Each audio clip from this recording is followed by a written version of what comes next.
And welcome back. Thanks so much for watching Morning Live today and discussing a very uncomfortable subject right now, and children and intimate partner violence, sexual violence, and also discussing further a study that was conducted and some of the findings from that.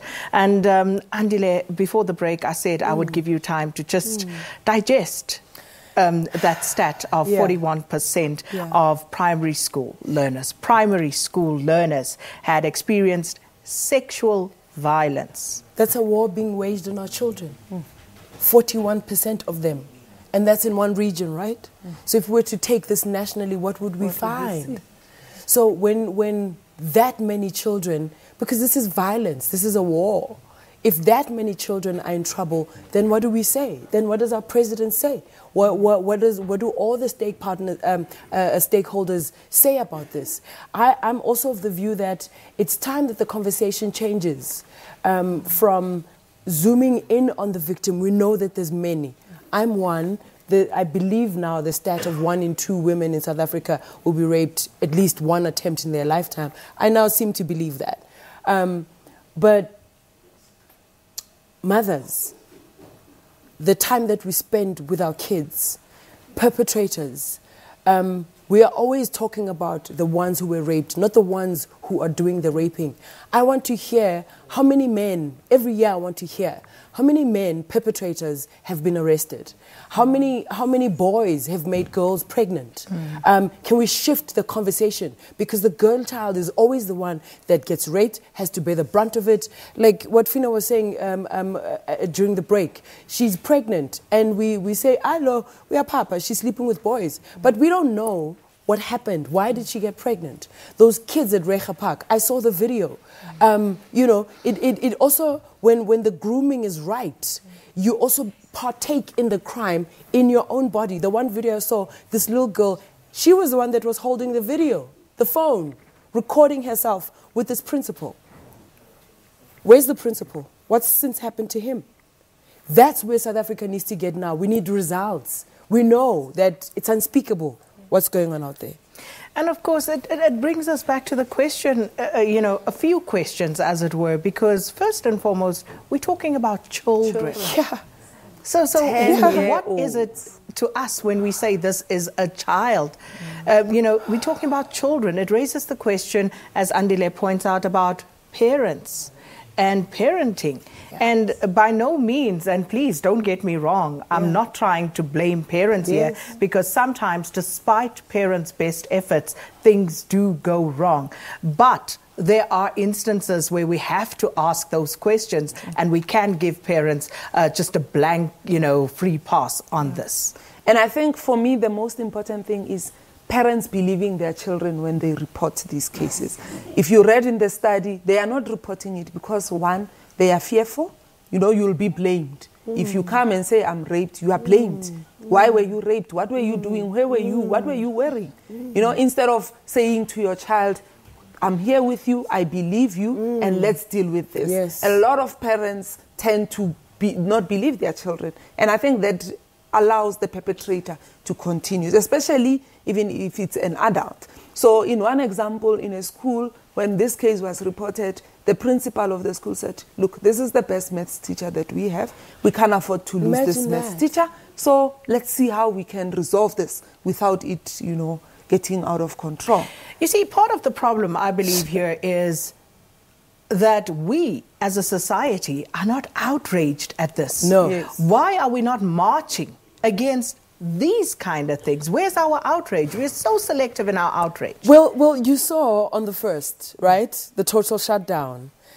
I still have goosebumps. Oh, it was beautiful. When I see that, I thought, you know, and I spoke to a few males who were like, oh yeah, some of them are activists. Yeah, why are we being left out of this?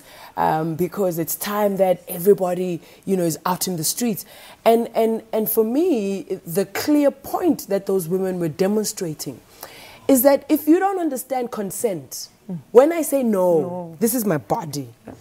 If I say no and you cross that line, well, then you violated me, right? Regardless of what happens after that. So the fact that it was clearly stated, we don't want men here. It wasn't to shun you or No, it was to say, actually sit and think about when a woman says no and you still take whatever it is anyways. But I also want to say, we still see sex and sexual violence or rape as the same thing. Yeah. That's why when she talks about parents who don't believe their kids, and the first thing that will come out of a mom's mouth is, what were you wearing? Where were you? Because to her, you had sex. No, you did not have sex.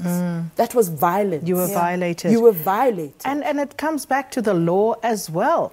And why is it that we don't seem to know, understand or care that the law is very clear? Teachers as well. It brings all of us in as a society, because when a child is pregnant at 10, there's a problem there. Yep. And it needs to be addressed. And yet we all turn a blind eye and we carry on because she's not the first and she's not going to be the last. Which brings me to my next point, Andile, about how society has normalized this violence, as it were, because again, some of the most common forms of intimate partner violence amongst these children was, of course, slapping and verbal threats. And it was normal. But you see also, our society is so, I think we are holding on to things that don't serve us, but we also, in the same breath, we move along with new technologies. The advent of social media has also added another dynamic to this, because that violence, that verbal abuse, the fights, I'll never forget, I saw 2 videos of students fighting teachers. One was in Limpopo, 2 girls, and the rest were standing there videotaping this. And the cheer in the background, when this girl had this teacher on the ground and was kicking her and beating her, it was like, you the shiro. And all of this is because when they post that video, they're going to get likes, they're going to trend, they're going to this, they're going to that.